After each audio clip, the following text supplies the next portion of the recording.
What is up, everybody, and welcome back to another episode of Shooting the Shit Uncensored. I am your host, the Australian handsome man himself, Piers, and we are brought to you by Multi-Continental Wrestling Alliance on Facebook and on YouTube. Now, before I bring out my guest, I just want to take a quick moment to thank some sponsors so we get to keep the lights on up in this bitch. And my first sponsor I'd like to thank is A-Rock Designs. Now, A-Rock Designs is that company you see all over all the wrestling Facebook groups, Facebook pages, and they make custom cups, hoodies, keychains, t-shirts, you name it, they make it. They actually made me this amazing CM Punk tumbler, which I absolutely love. And everyone who knows me knows I'm a huge mark for CM Punk. My next sponsor is Signal Studios. Now, look, if you're an independent wrestler, you need to get yourself a new entrance theme. You need to hit up my boy Rafi Tomasian, and he will make you the best entrance song that you will ever believe. He'll mix it, master it, and send it out to you on its way. Or if you're in Sydney, Australia, and you're a musician, you need a place to record, you need a place to rehearse, they have the most comfortable place imaginable for you to go and do what you do best. Now, my third sponsor, I'm still waiting on an image from these guys, but they are Wasif Championship Belts. Now, if you're a wrestling fan, well, let's put it this way. Every wrestling fan either owns a championship belt or wants to own a championship belt. So if you want to get your hands on a custom championship belt or a replica of your favorite championship belt, hit up Wasif Championship Belts on Facebook and they will hook you up. Now, bringing in I have a couple of people already commenting. We have Christy Black Adams, yo.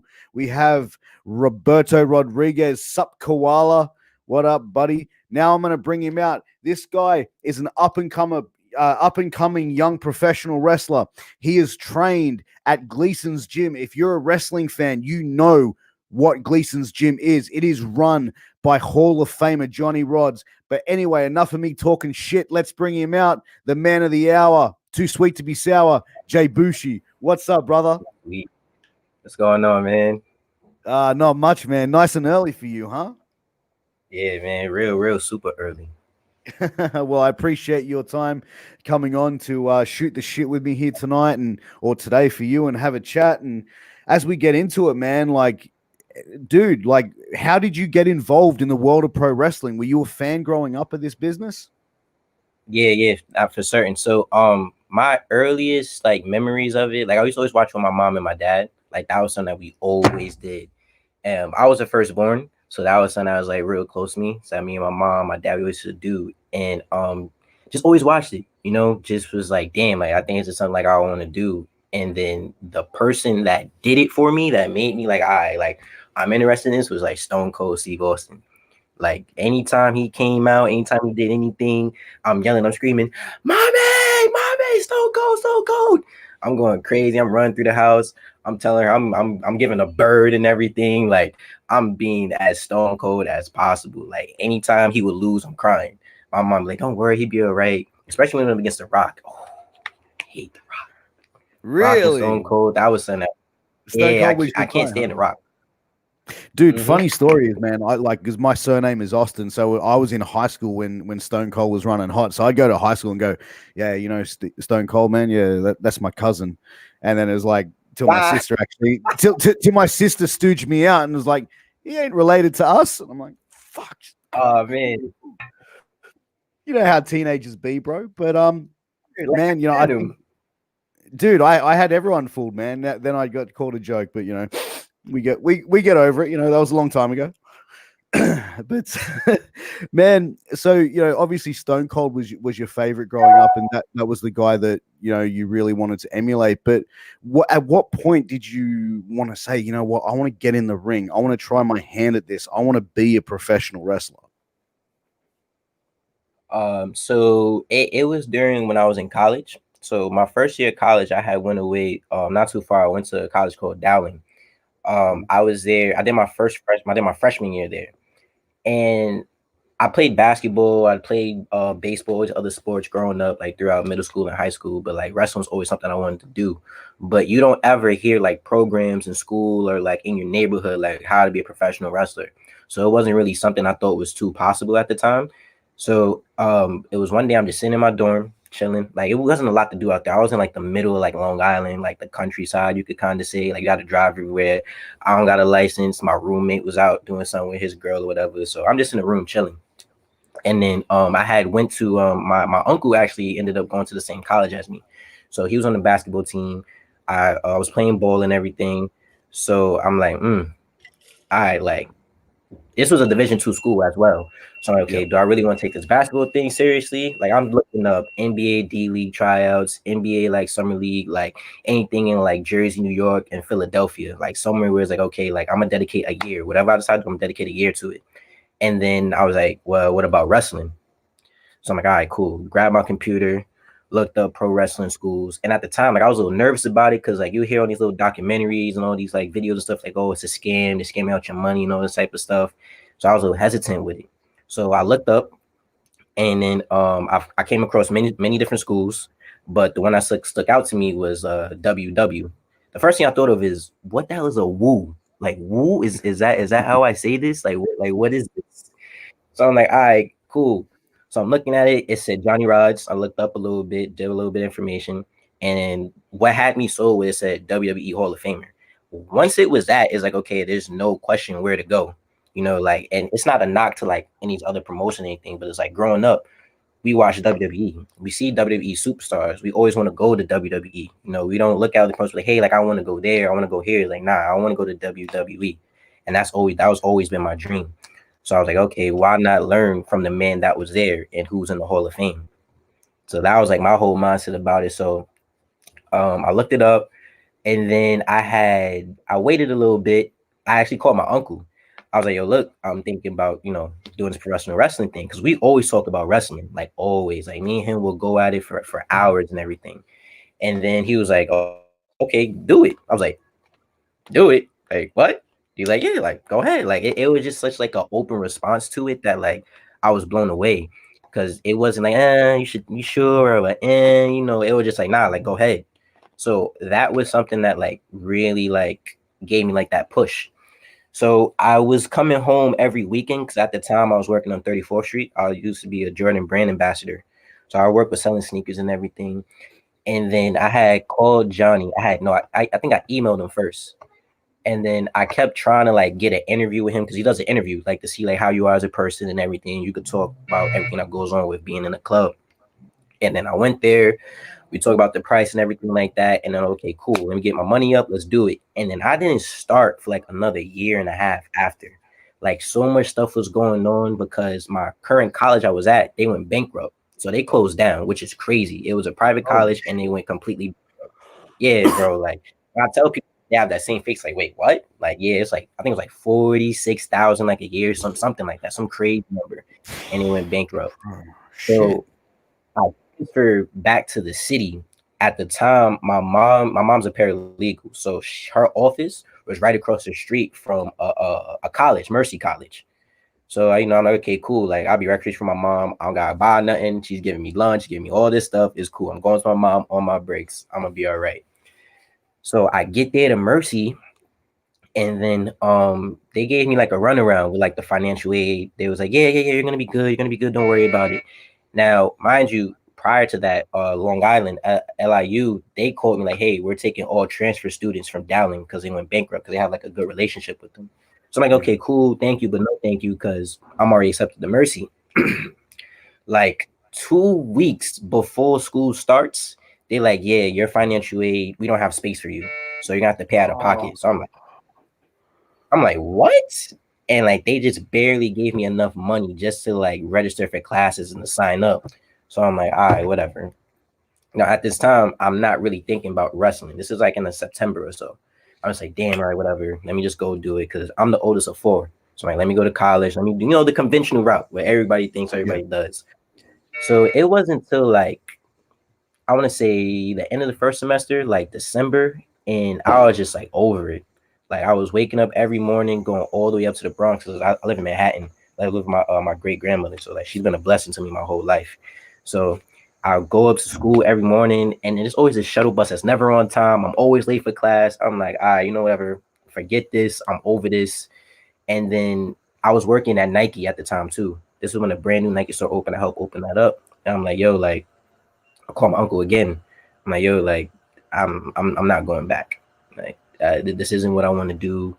It's not for me, and I really want to be a professional wrestler. Like, I want to take a gamble on myself. I want to bet on myself, and saying things like, "Go ahead, do it." And at the time, I was a little like upset about it because, like, damn, everybody want to go to college, want to be that great role model, and do everything. Is like, how did I look being the oldest of four, not going to college, dropping out? But I was being true to myself, and I started wrestling, and that's something that I really always wanted to do, and it's been amazing. Like the influence that it's had on like my little brothers is crazy. Like they're always at my shows, they're always cheering, they're always doing everything. Like my baby brother, he's like, "Yeah, I want to be tag team champions with you in WWE." I'm like, "Whoa!" Like that blew me away. So that's kind of how I really got into it. It just all kind of like fell into place, because like growing up, I'll go around to saying I want to be a professional wrestler, and like family, I'm like, oh, like don't tell people that, you got to get like a real job, that type of stuff. So I was at some point I started lying, saying I want to be an archaeologist. I ain't want to do nothing with that, like none of that at all. So it was just more like when I finally got to the age, I started when I was 19, and I could like openly say like We seem to have just had I a bit want of to do. a. Yeah, Oh, I'm there we going go. all the You way. just cut out there for a second. We just have a comment here from Chris Kennedy who says, "Hey, the more I listen to this man, the more I gain even more respect for him." Thank you very much, Chris. Tighten your seat, man. This is only just getting started, brother. So sorry to interrupt there, Bushii. Yeah. Keep going, man. I think we're just having a little bit of technical difficulties Once at the moment, guys. Oh, we got you back? oh, we good, we good. Yeah, we're good, man. All right. Once I got like 19, like no, nobody's gonna tell me no. Like, this is where I'm at.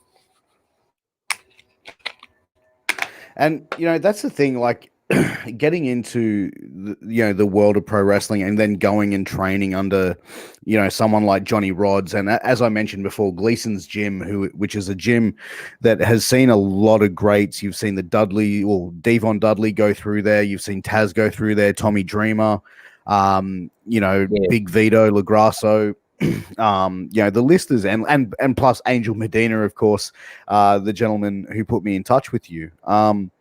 But how did you find going in there and obviously, meeting Johnny Rodz for the first time, a guy who is a Hall of Famer and a legend in this business?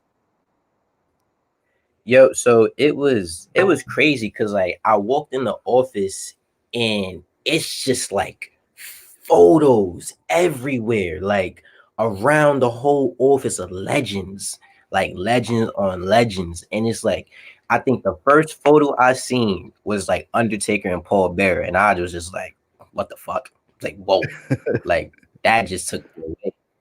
And then like I had one with Stone Cold, and you see Ric Flair go, like, everybody. So we're just having a little bit of Like, technical difficulty. Yep, you're back. Oh, we were just having a bit of good. technical I'm like, yo, difficulty this there. is real. Like, oh, No, you're good. we good, we good. Yeah, you just were cutting out there for a Okay, second. cool. But yeah, bro, it was just crazy.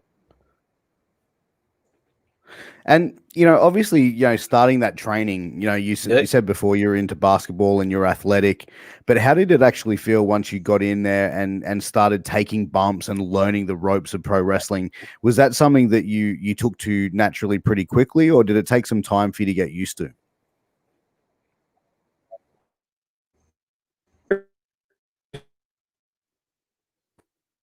Take like to that.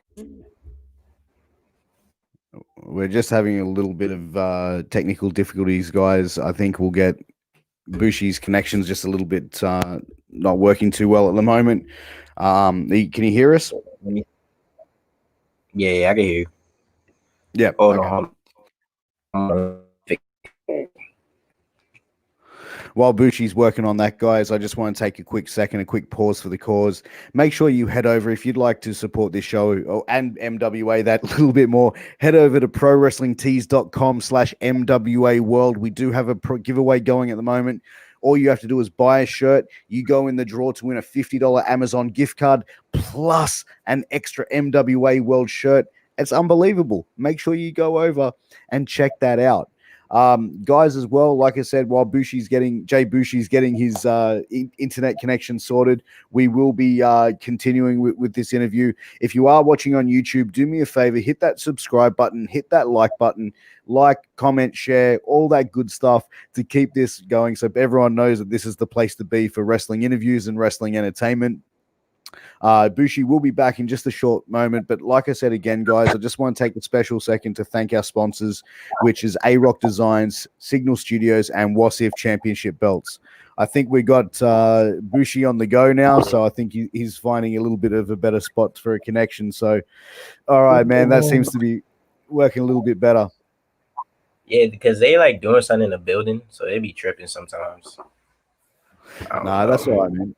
So yeah, like getting in there and training for the first time in, you know, and learning those sort of ropes. How did you find, you know, getting in there, taking bumps for the first time, and really learning the craft of wrestling?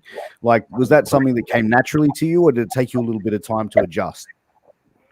So like my first day there, they had me bumping, like which was crazy because they typically they was waiting like a week. So that's what it normally would be. So I was just in there, we was doing the rolls, running the ropes and lockups. Running the ropes was mad fun. That's something like I always wanted to do. Like that always just looked mad cool. Like you just see like one of the people like Undertaker, he hit the ropes, and next thing you know he's going for that big clothesline. It's like just that whole movement of it is just fire, bro. But so yeah, nah, it really wasn't that hard. The only complicated thing was like taking a bump.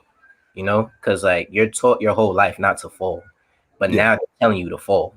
So it's like instinctively, you know, you're gonna try and like break your fall, anything like that. But it's like you gotta just like what Johnny says, you gotta be like a tree. So like when you Gary go back, you go like timbered and boom, you fall. You know, so like giving like that timing with it and figuring out like how to do it was something that like made it really, really easy, like extremely easy. And with your training, was Johnny Rodz very hands-on? Because he's getting up there in age. I don't want to say anything to offend the legend, but you know, is he still getting in there with guys? And did he have a very hands-on approach with your training? If you get him mad enough, yeah, like he'll get in there and he'll take you for a spin, you know. But like he's always there, like he's always hands-on, like always, like he'll always be like right in front of the ring, and it's like he'll let you do you feel me? Because he wants you to like get your flow, like to get an understanding of it. And then once you have like that, then it's like, okay, like no, like this is how we do this. We're gonna do this now. This is how you do this. This is how you move. This is how you perform. This is how you just keep moving. Like he teaches you like all like the little nuances of like wrestling, and it makes such a big difference because it's like, and like it's not a knock to anybody else, but like you'll see like stuff that like what we do and what we learned, and you'll see other people not doing it, and you'll know like the difference of it. Like when you see how they move in ring, how they work in ring, and everything with that. And, you know, obviously when you were training there, you know, a lot of great names have come through Gleason's. Did you have many guys, you know, that past graduates of Gleason's gym coming in and providing you with some training and helping you out along the way as well? Like, were there guys that come back and would guide the students through some stuff? Yeah, so Mark Viola, he was somebody that came by like during like my first year. Yeah. And it's crazy because like that day like changed a lot for me because I was getting frustrated, to be honest with you, because I wasn't understanding a lot of things, you know, because it's like you have to understand like the real world, as they say. Certain things won't apply like in wrestling. You know, you got to learn how to be professional and a wrestler. That's what Johnny always says, and that's something that always like stuck to me because that's something where it's like if you can master those two, more so being a professional, then the wrestling is gonna be there, you know. So he came by and it was just like that was like my first time like getting like hands on with somebody like that, and like he gave me like motivation, like a total boost of confidence because like I was upset. I had a bad day at work. I came in there upset, and then it was just like great. We had like a great interaction. He taught me a couple things that like I still do to this day. I've been in the ring like briefly with Matt Stryker. He's came by. He goes by like on Saturdays, but I'm always working on Saturdays, so I always miss him. Who else? One of the Briscoes came by. I honestly forgot which one. I apologize for that, but he came by and that was cool. Like he was in there just messing with everybody. That joint was dope. I got there mad late from work, so I was tight. But he was there. Who else? Cass came by one day. Cass came by actually last year, like mad unexpectedly. And funny part, I missed that too. But he was there for like the show where he was just talking to us. But a couple guys have came by. A couple Yeah. guys. It's been really cool because it's like And you'll never know like who's gonna drop in. anyone that has taken you under their wing and has been a mentor type role to you in the business so far? So actually somebody that I trained with his name is PJ Savage. He's a great guy. Like from my first day there, he's like, because I ain't gonna lie, I was fucking up. I was messing up a lot. Like I was getting people's skin. I was doing all the wrong stuff, So I didn't know what I was doing. I was just happy to be there. And then he was like, "Yo, listen, this is not what you do. You're rubbing people the wrong way. It's way too early. You're burying yourself. Like, come here. Like I got you." And then from there on, it's like that guy, he's been like a brother to me. Like he's helped me so much, like inside and outside the ring, like with everyday stuff. Like if I ever got a problem, I'm texting him. And the funny part, he lived right across the street from me. So I'll be walking by some days, I still at his window, yo, PJ. And maybe sometimes he'll come out, like his daughter will come out, his wife, whatever. But nah, he's someone that's been like really like big, like in my career early. Like he's taught me a lot. Like he's older, and he's pretty much teaching me from the mistakes that he did, or the stuff that he didn't do when he was my age. I'm only 23, so I'm still young, and it's like I'm learning from a vet like person, you could say, someone who's been there a long time, and he's our top guy right now. Like he's our heavyweight champion. He's a guy that has a big picture on the posters and all that stuff. So that's him, but I'm coming for him though, so very soon. But he's great. Like that's definitely been somebody. Also, his name is he's one of the honchos, one of our former tag team champions. His name is Matt.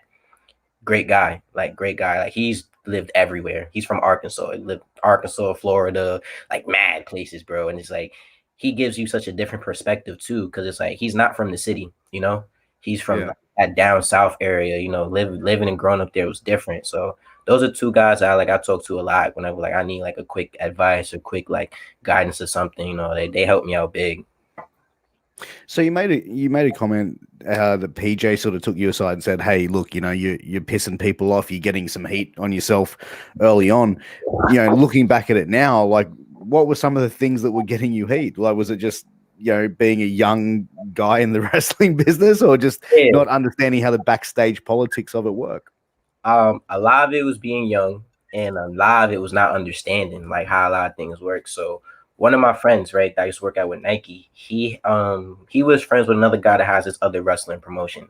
And he was like, "Hey, like I'm giving you opportunity. You could be like an intern, like something stupid." I was like, yeah, cool, like yeah, let's do it.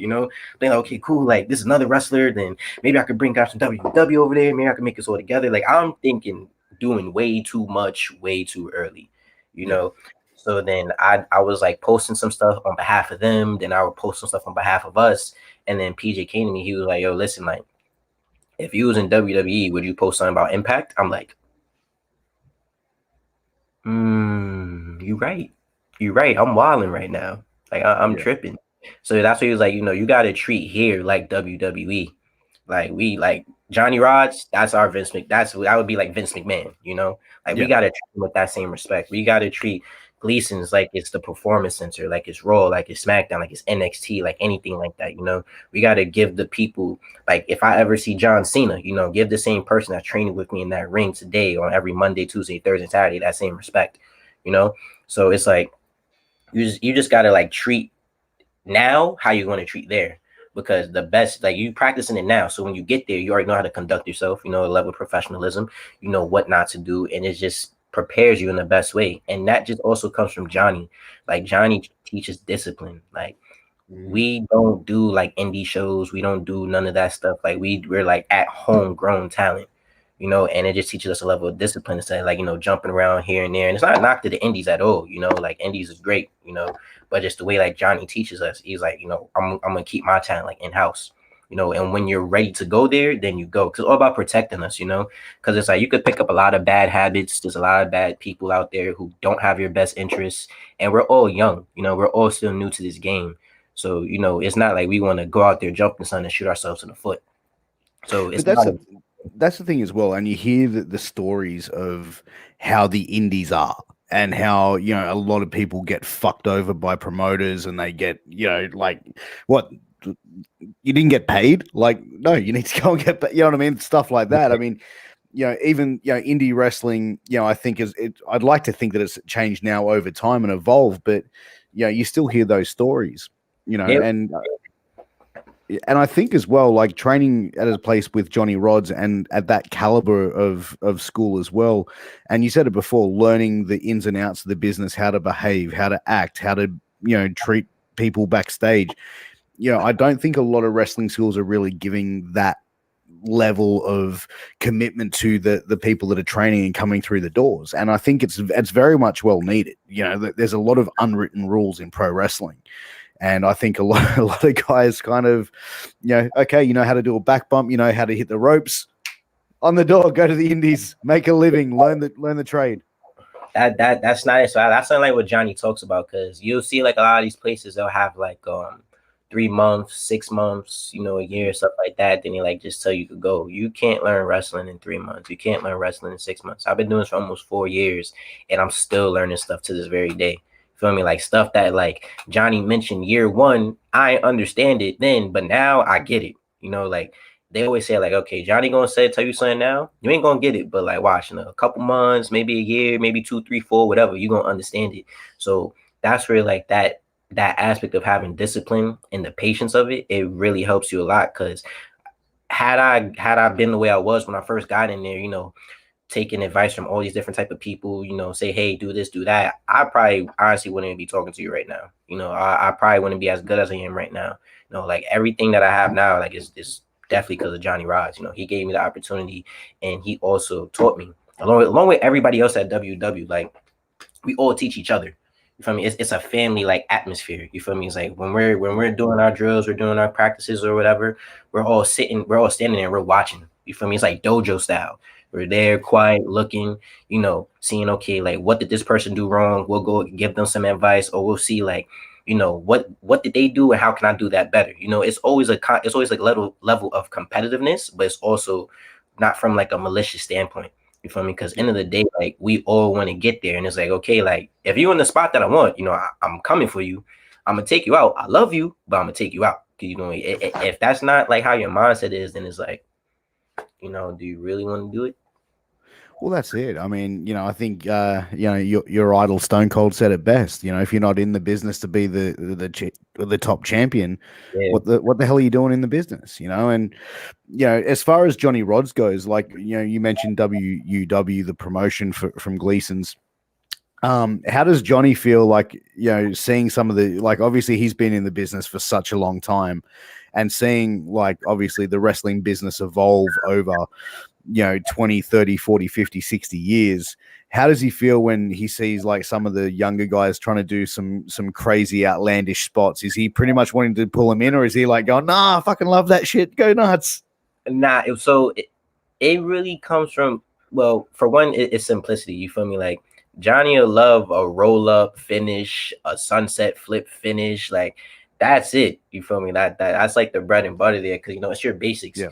You could do backflip, you do 2 backflips, 3 backflips, but it comes to a certain point where it's like how many backflips you gonna do, and so you can't do them no more. So it's like he teaches you like how to put together a well processed match, beginning, middle, end, like everything of it. So when you reach a certain level and he sees how to do that, it's like, okay, like, all right, he'll give you a little leeway on it.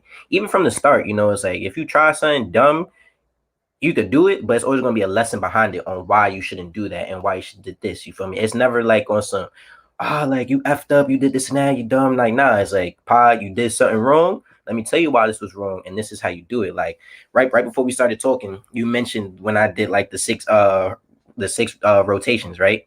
So it was crazy because like everybody loved it. The crowd was crazy. Even Johnny was there laughing about it and everything.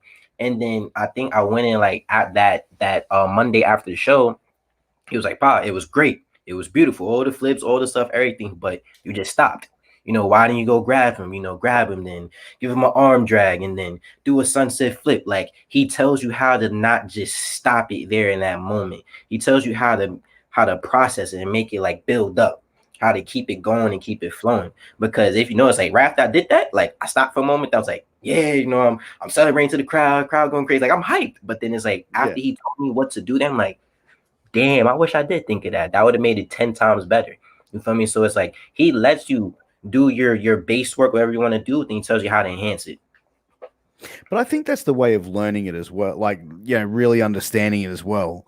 Whereas I think if, you guys were practicing a match or trying to practice a spot, but if you guys are doing it in a match and he'd sort of taking note and saying, hey, listen, when you did this, okay, you could have done this, but then added this to the end of it to make it this. And I think that that's a much better way for learning than sort of stopping someone in between a practice or a training, but say, okay, taking notes and having that chat, pulling him aside, because it's like you as a performer, you're going to learn and understand that a lot more clearer now because you can go back, relive it, the footage of it. Okay, I get it. But we do have a question from Christy Black Adams. She wants to know if you could have a dream tag team match with Stone Cold Steve Austin as your tag team partner, who would you like to verse from any brand of any era? All right, so it's gonna be me and Austin definitely going against The Rock. 'Cause like I said, I can't stand The Rock when it comes to Stone Cold and The Rock. So The Rock, and then probably Triple H too, because it's like those are all guys who were top guys during the Attitude Era. Those are all guys who was like fighting for that number one spot. You feel me? It's like they were all number one if you think about it in a way. Like so, like PJ, the way like he taught me how it's like there's pillars. You feel me? Each guy was a pillar for a different reason. They all did something, and they all have a viable argument to being number one. You feel me? It's not like, oh, I'm number one, you're getting cut off here and this and that. It's like, no, they're all number one in different ways. Why? Because they all fought for that. So you'll see guys like, granted, I give Rock a lot of heck, but that's only because you can't be a Stone Cold and a Rock fan. I tell people that all the time. You have to choose a side. There's no in betweens. There's none of that. So I like that analogy. I'm anti-Rock, but The Rock did something different. Like, Rock did something different. Stone Cold did something different. Triple H did something different. They were all top guys. So it's like, if I be with Austin, I'm going to want to be in the ring with other top guys because I could learn from that. And it's like just being in that atmosphere. It's like, those are legends, bro. Legends. Exactly. And Christy says, good choice. So she agrees. So, but, I feel like, in as far as like, training and where you're at now with Johnny Rodz in WUW, and you mentioned you've been there for 4 years. Which, when you got into the wrestling business, did you have any long-term goals or long-term plans or where you wanted to be? And, if you did, where are you at with those plans now? Like all those goals? So I learned quick and early that like you'll have all these goals, this timeline and stuff, but that ain't never really gonna go how you think it's gonna go. You feel me? Because like with wrestling, it's not something like I say you could just learn in 3 months, 6 months and go. You feel me? Like I really didn't start getting stuff to like my 6th month in. So my 6th, 7th month inside of there. That's when I was like, okay, like I started like doing something. But like one of my goals, which is crazy how it happened. So this last year around this time, no, actually a little before, it was in June, we had back-to-back shows. So I've been light heavyweight champion for almost 2 years now. But I mean, because of Corona, they're gonna try and be like, no, you wasn't, but no, I'm 2 years. It's over. So we had I was going through like a really, really like rough patch at the moment. I was going through some stuff and my head just wasn't there. I wasn't training how I should have been training. I wasn't around how I should have been around. And, with me being positioned as like as a champion, so to say, I gotta be a leader. And I wasn't being that like at all. And then again, PJ pulled me aside and he's like, yo, like get your head together. Like, well, like what's wrong with you? Like really like laying it into me, like pulling no words, like pulling no punches, like really telling me about myself. And I needed that because we had a show that Saturday coming up. And that was a show Cass actually ended up being at. So wow. Yeah, it's so crazy.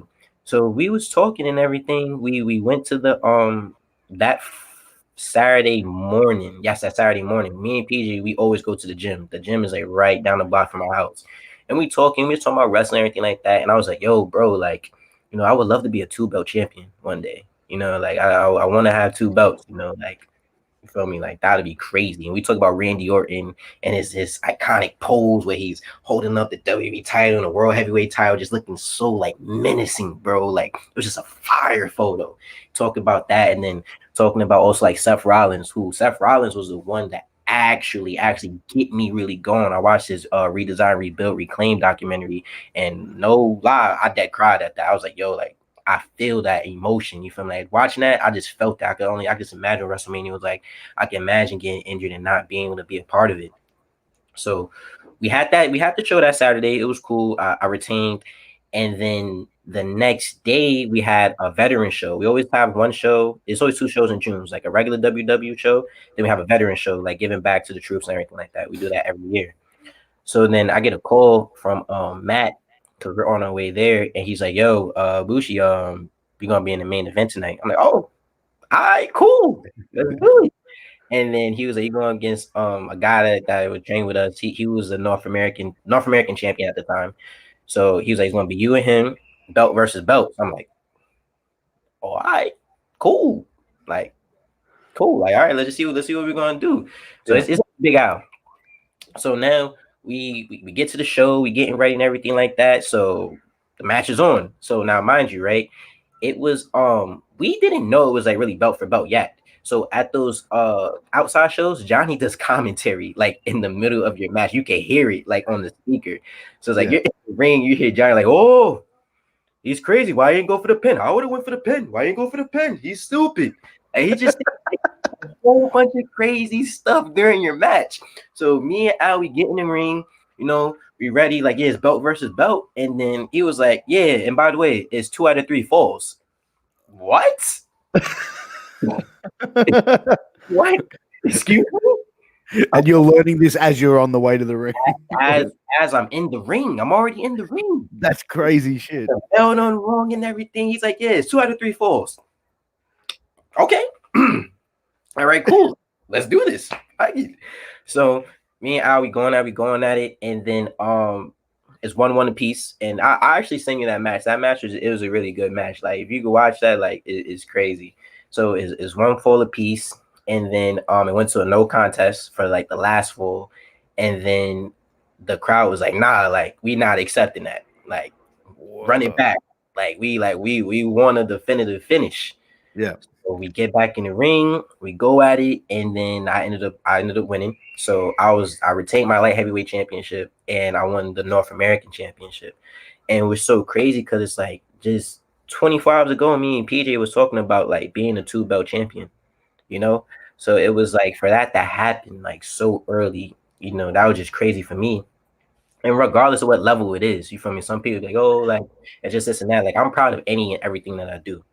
Feel me? And especially to be in that type of position in front of Johnny Rodz, like I'm always proud of that. Like no one's gonna take that away from me or try to like belittle it or like water it down. Like I don't care if that was in front of like 10 people. It was in front of Johnny Rodz end of the day.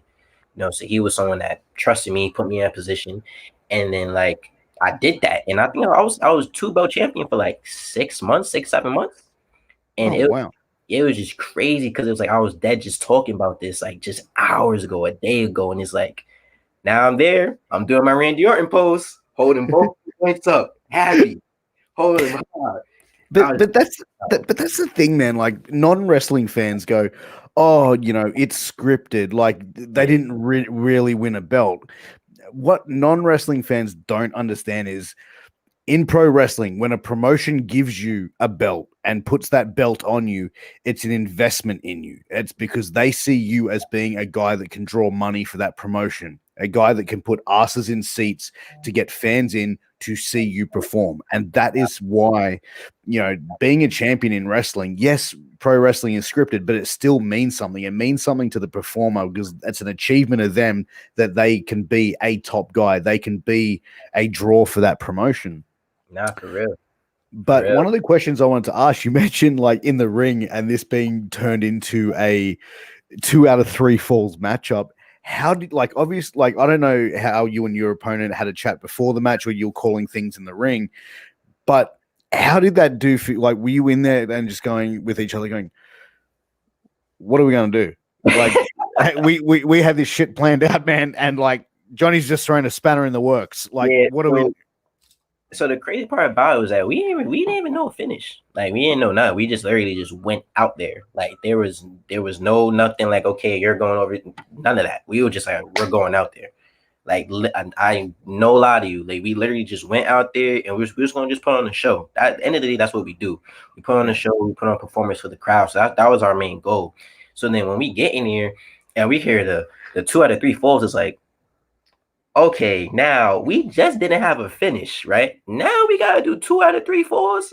How are we gonna put this together? You know what's going on here?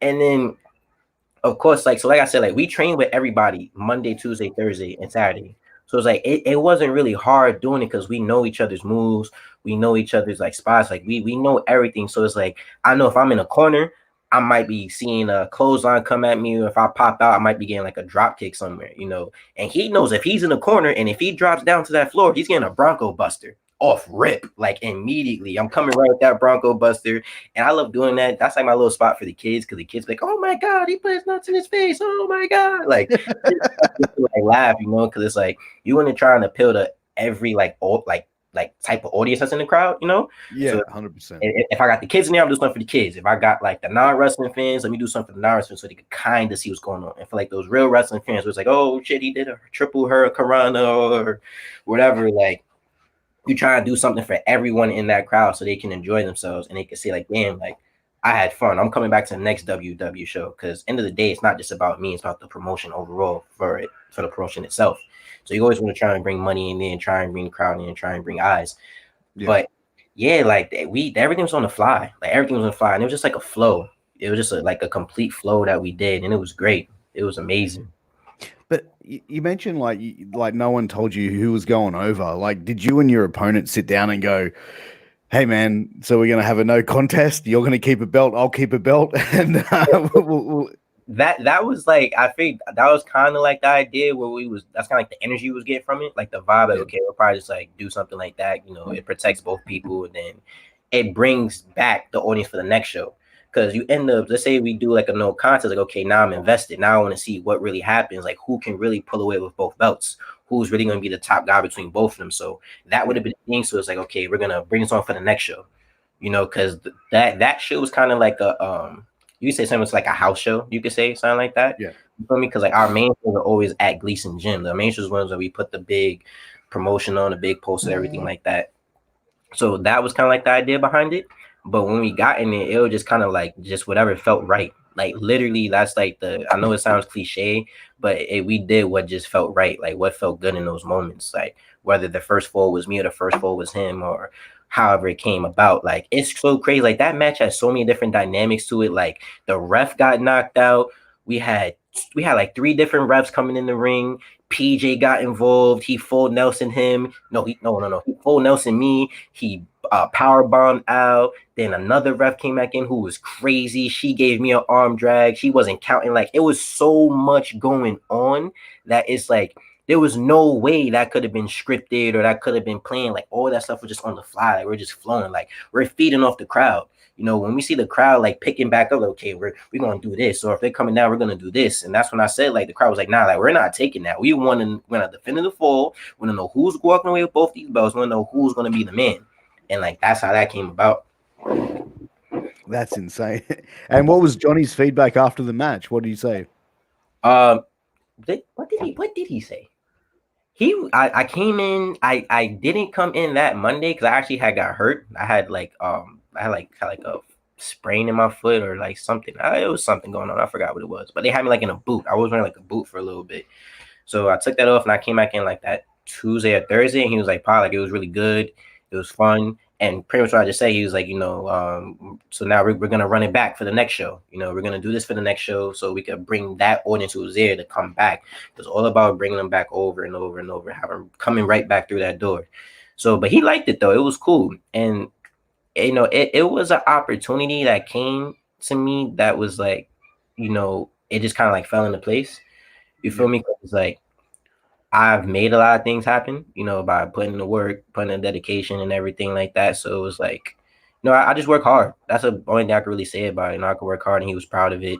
He gave me good feedback. Same thing, he told me, yo, you could have did this or do that. So it's always a great like dialogue with Johnny. Like when you walk in, I'll sit in that office all day long. I won't touch the ring. If he says I can sit there, I'm sitting there the whole day. The whole day. I will not go in that ring. Because there's so much you could learn just from him.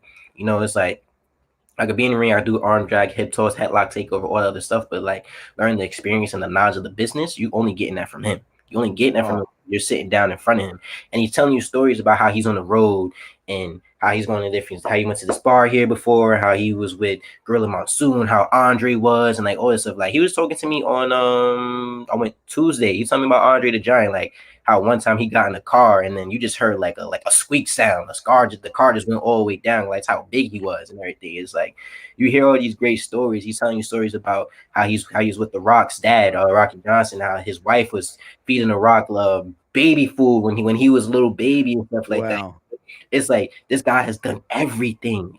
He's traveled everywhere, and it's just like I want to know everything I can from him. Everything. Yeah, you know the stories I've heard from Angel and a couple of others that I've known that have trained with Johnny have just said that he's such a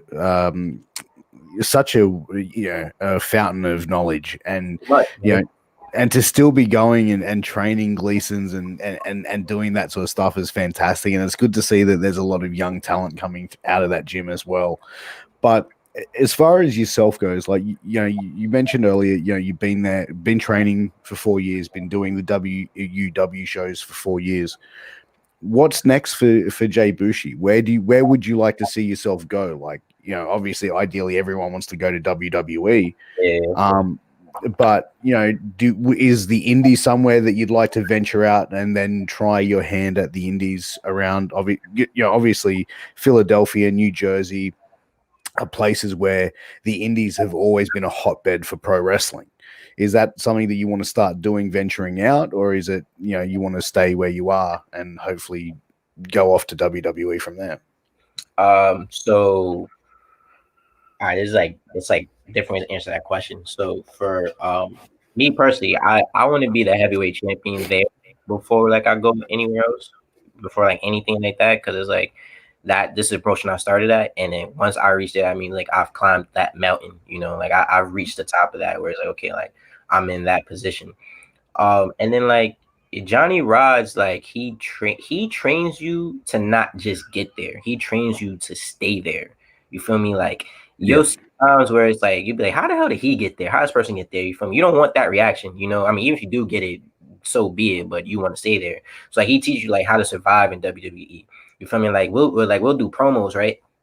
And it's like he'll tell you, all right, look at the camera and then like shift your body this way, or like you know, just shift this way and everything. Like he's teaching you how to do promos, how they did back when it was WWF, you know, when he was doing the things with like Vince McMahon's father. He always says, he says, I know Vince McMahon, the original, the father. He always says stories like that. So it's cool.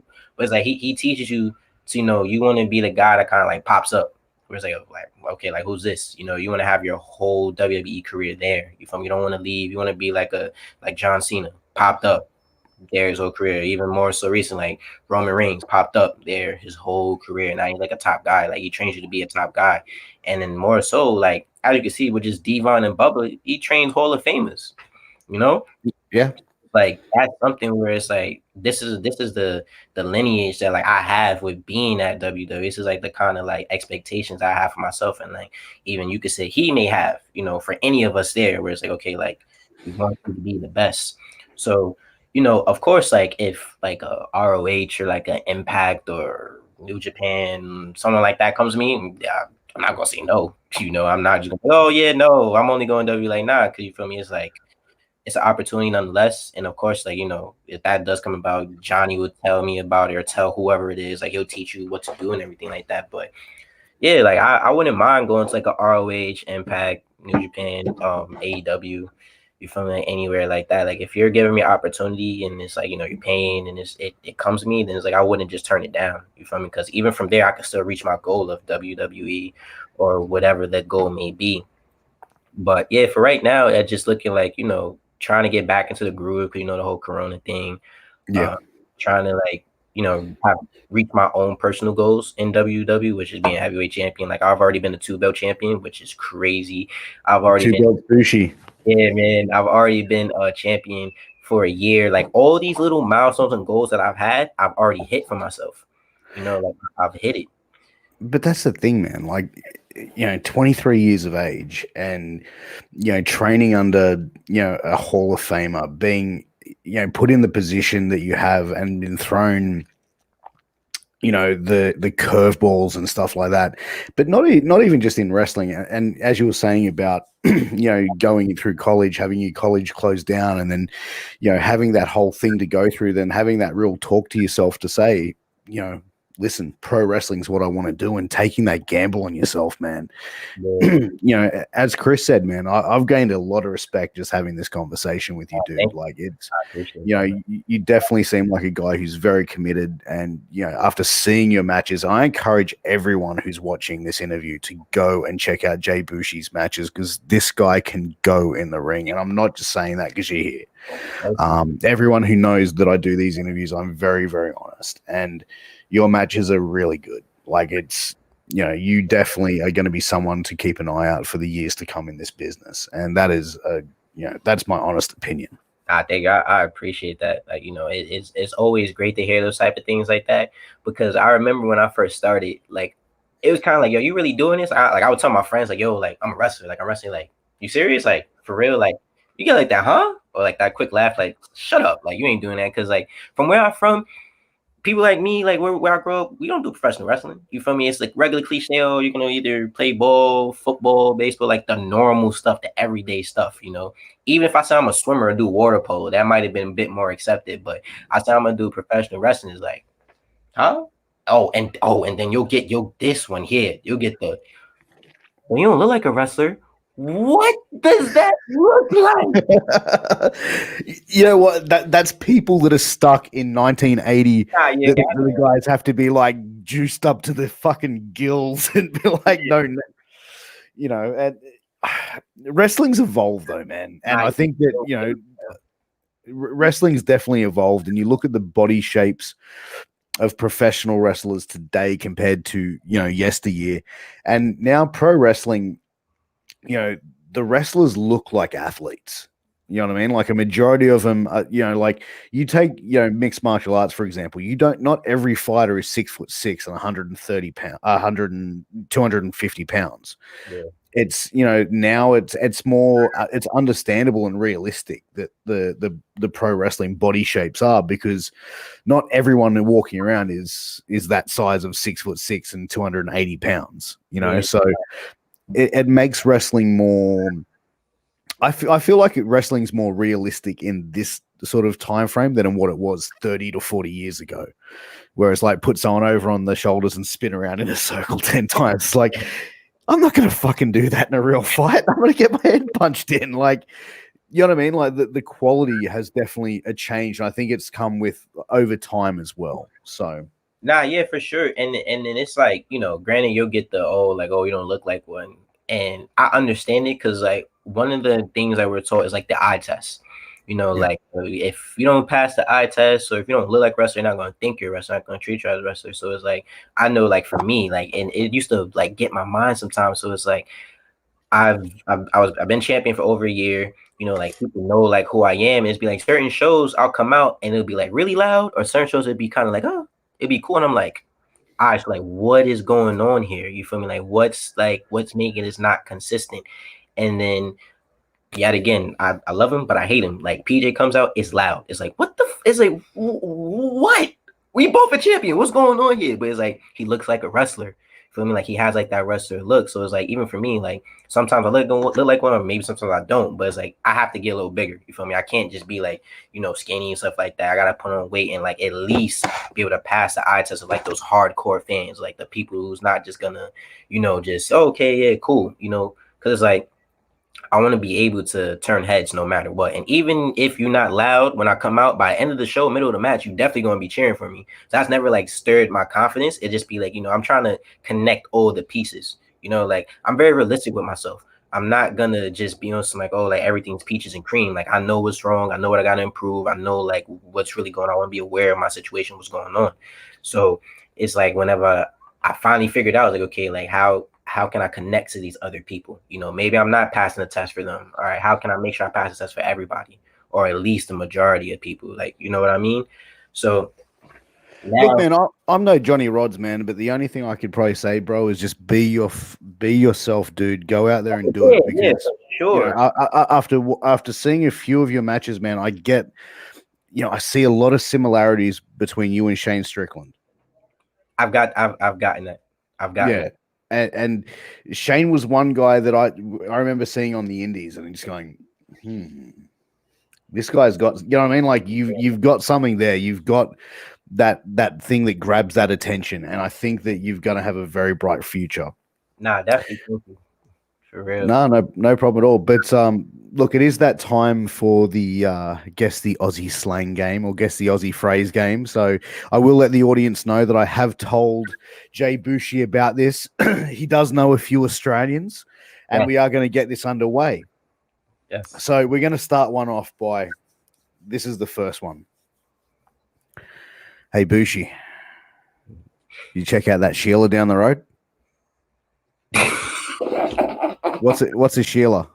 A Sheila down the road. I don't know. I'll by the way you said it, I'm guessing it's a female, maybe. Yeah. It's a female. It's a female. I'm not All right. that. Yeah. So, all right. Hey, mate. I'm a little bit short. You got any? Can I borrow a lobster or a pineapple off you? Wow. I don't know. You're a little bit short. You need some dollars. You need Yeah. That's it. So a lobster we call, our $20 note because it's red, and a pineapple because it is a $50 note because it's yellow. So there you go. All right, here's another one.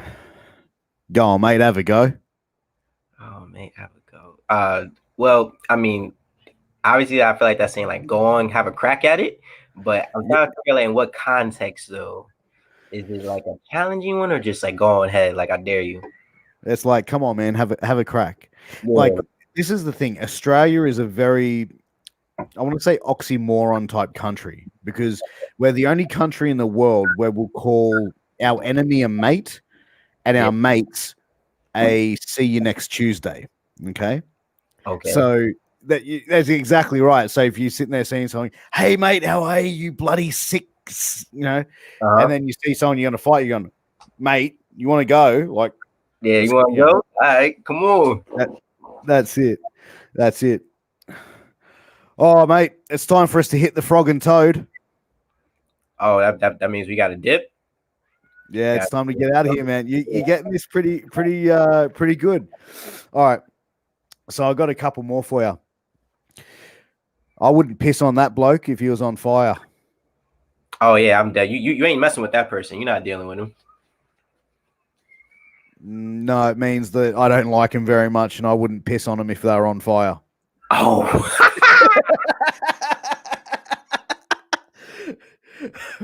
All right. That was funny. I like that. Yeah. All right, mate. So we got a couple more. Hey, be careful of me, mate, over there. He's a banana bender. Ooh, damn. I see the eyes. The eyes go wide.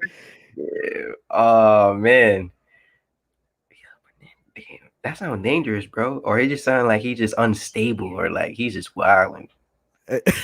A banana bender is someone from Queensland, which is the north of Australia. So Queensland, the Gold Coast, places like that, we call them banana benders. For the simple fact is because that's where they grow bananas. That's funny because they grow bananas. Yeah. All right. I'll tell you what, mate. My uncle Reggie, he's a six-pack short of a carton. He missing a couple screws. Yeah, buddy. Hey, wrap your laughing gear around that. Damn. I got it, but I don't know how to say it. It's like, can you believe that? Like something like that. or like try to. I don't know. Tell me, what is it? Wrap your laughing gear around that. I'm telling you to try something. Have a feed. I got you. Have something. All right. Here's another one. All right. Hey mate, I just picked up a Sheila. Mm-hmm. Do you have a spare franger from your old fella? Oh, you need some protection, buddo. Yeah. Protected. Yeah. So franger is a condom. Old fella is The old fella. the old fella. Exactly. All right. So I'll go two more for you. She'll be right, mate. She be all right. She'll be all right, mate. Like she'll get over it. Yeah, I mean, you'll say she'll be right. Like, yeah, no worries, all good. She'll be right. Got you. All right. What's the John Dory? The John. All right, so I feel like, and I'm gonna tell you why I feel like this is that, right? Because there was this one time I feel like the John Dory is like the bathroom, only because this one time on my neighborhood, right? They were shooting this movie, and he was like, I was like, yeah, like let me get like a cameo. It's me and my being like three of my boys, like, oh yeah, go ask John and Sally. I forgot what they called the bathroom for women. I forgot the name of it, but he's like, yeah, go ask them. They're over there. So I go over there. I say, hey man, is John over here? He's like, man, that guy just sent you to the porta potty. I was like, wow. It's not the bathroom. So if I say what's the John Dory, I mean I want to know what's the goss, what's the story. John Dory is a fish found in Sydney Harbour. And it's great grilled with lemon and pepper. It's absolutely delicious. But yeah, so what's the John Dory? What's the story? What's the John Dory? What's the story? I got so much promo stuff right now, so it's yeah. There you go. You use it. All right. Here's the last one for you. Oh mate, fair suck of the sauce bottle. Wow. Oh man, that was complex. I don't know that one. You don't want to even crack at it. Say it again. Fair suck of the sauce bottle. I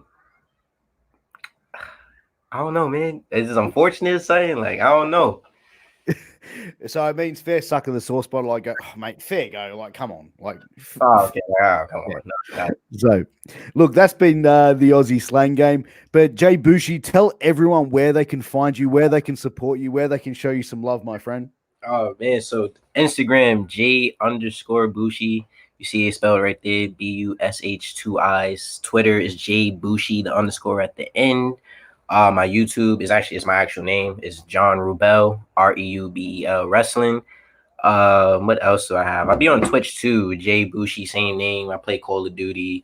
What else? I've been playing WWE 2K Battlegrounds. It's actually pretty fun. Some people doesn't like it. I like it. It's cool. It reminds me of WWE All Stars. But yeah, man, that's pretty much it. Wait, hold on. Matter of fact, let me see if I can show you something real quick. Oh, here we go. We're going to see what Jay Bushi's going to bring onto the screen.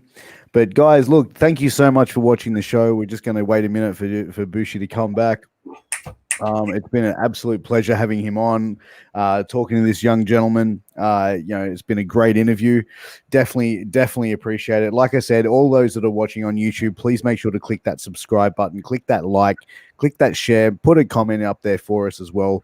Let us know what you think of the interviews, and make sure to check out all of our other interviews and our other content that we have, which posts up nearly every single day. We have something going up on YouTube, so make sure you follow that and click that subscribe button. So Bushii must have something special he's going to be showing us here, ladies and gentlemen. So I'm quite excited to see what it is. But in between then, guys, also make sure that you go, check out our sponsors, A-Rock Designs, Signal Studios, and Wasif Championship Belts, and head over to prowrestlingtees.com/MWA World and get up some merchandise. Now, Bushii, what have you got on hand for us today, brother? So I'm trying to show you, but he's being a little bit of a prick right now because he was asleep. But I don't know if you can see him. Where is he? I have a Tegu. A what? A red Tegu. It's my boy right there. Can you see him? What's the Tegu? Is it a spider? Nah, it's kind of like, you know what a water monitor is? Like a water dragon? Yeah, like similar to that. But he's not being nice right now. But like you can kind of see like his tail right there. Oh yeah. Oh yeah. I've got like a whole family of them living in my backyard. Yeah, I wanted to show you him, but he's not feeling me right now. He must be tired. He's been up all night watching wrestling. You know what? But Probably. but Bushii, I'll get you to hang back for a couple of seconds. I'm just going to wrap this up. Guys, thank you very much for watching. Make sure you keep an eye out for all of our upcoming shows. And once again, make sure you click that subscribe button. If you're watching us on any other Facebook group, find us on YouTube, subscribe to us, just so we can try and get our numbers up, so we can get more content out to you guys. Until next time, this is Piers. That's Jay Bushii, and we'll see you soon.